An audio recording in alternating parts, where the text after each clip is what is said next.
Hello everyone, welcome to the casual commerce classes. और आज मैं आपको बताने वाली हूँ कि किस तरीके से क्लास 12 बिजनेस स्टडीज का प्रोजेक्ट जो है हमारा फ्योल्स प्रिंसिपल ऑफ मैनेजमेंट के ऊपर वो किस तरीके से बनाया जाता है। तो यहाँ पर मैं आपको पूरा डिटेल में बताऊंगी कि किस तरीके से आपको अपनी फाइल को प्रेजेंट करना चाहिए।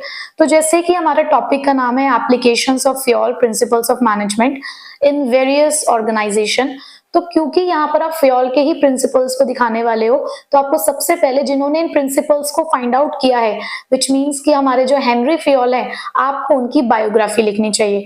2 पेज में एटलीस्ट आपको ये बायोग्राफी इनकी लिखनी चाहिए, जिसके बारे में आप उनके बारे में बताने जा रहे हो, और उनकी एक फोटो भी पेस्ट करनी चाहिए।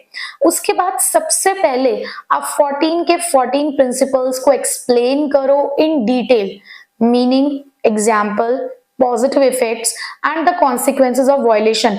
ये आपको जरूर मेंशन करना चाहिए, क्योंकि इसका ये भी फायदा होता है कि जब आप वाइवा के लिए प्रिपेयर कर रहे होगे तो आपके पास आपकी फाइल ही अगर है सिर्फ, तो आप उससे भी पूरी तरीके से अपनी प्रिपरेशन कर सकते हो।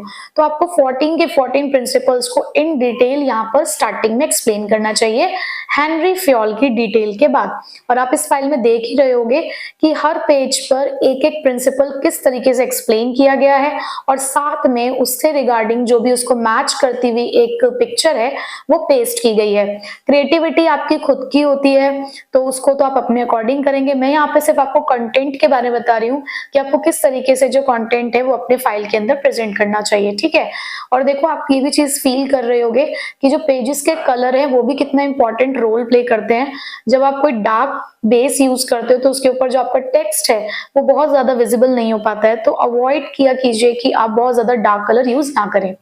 अब देखो, यहाँ पर स्टार्ट हुआ कैफे कॉफी डे के बारे में, क्योंकि इस फाइल में बताया गया है कि किस तरीके से फ्योल्स के प्रिंसिपल कैफे कॉफी डे में अप्लाई किए जाते हैं। तो सबसे पहले आप सीसीडी के बारे में बताएंगे, तो एटलीस्ट 2 पेजेस का डिस्क्रिप्शन इसके बारे में भी होना चाहिए, जिसमें आप अबाउट और हिस्ट्री लिख रहे हो।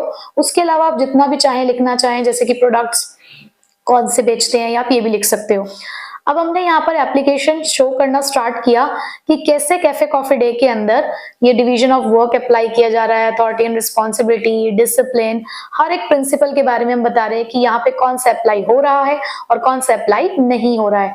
Unity of command, unity of direction, आप एक पेज पे 2 प्रिंसिपल का एप्लीकेशन भी शो कर सकते हो, और साथ में कैफे कॉफी डे की पिक्चर्स पेस्ट करना मत भूलिएगा।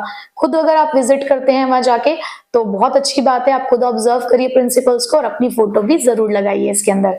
तो देखिए, हर एक प्रिंसिपल का यहाँ पे आपको बताना है कि चाहे वो अप्लाई हो रहा है या नहीं हो रहा है, तो आपको सारी चीजें यहाँ पर लिखनी होती है इन डिटेल। तो एक पेज पे 2 लिख रहे हो, सफिशिएंट है। इनिशिएटिव, एस्पिरिडिकॉप, देखो हर पेज पे पिक्चर है, और हर पेज पे थोड़ी थोड़ी आप क्रिएटिविटी करते रहिए। अब ये होता है हमारा ऑब्जर्वेशन कि हमने क्या ऑब्जर्व किया। बेसिकली कंक्लूजन टाइप है कि कितने प्रिंसिपल्स अप्लाई हुए, कितने प्रिंसिपल्स अप्लाई नहीं हुए। इस बच्चे ने चेकलिस्ट नहीं बनाई है, आपको चेकलिस्ट बनानी चाहिए कि कौन से फॉलो हुए कौन से नहीं। और लास्ट में क्वेश्चन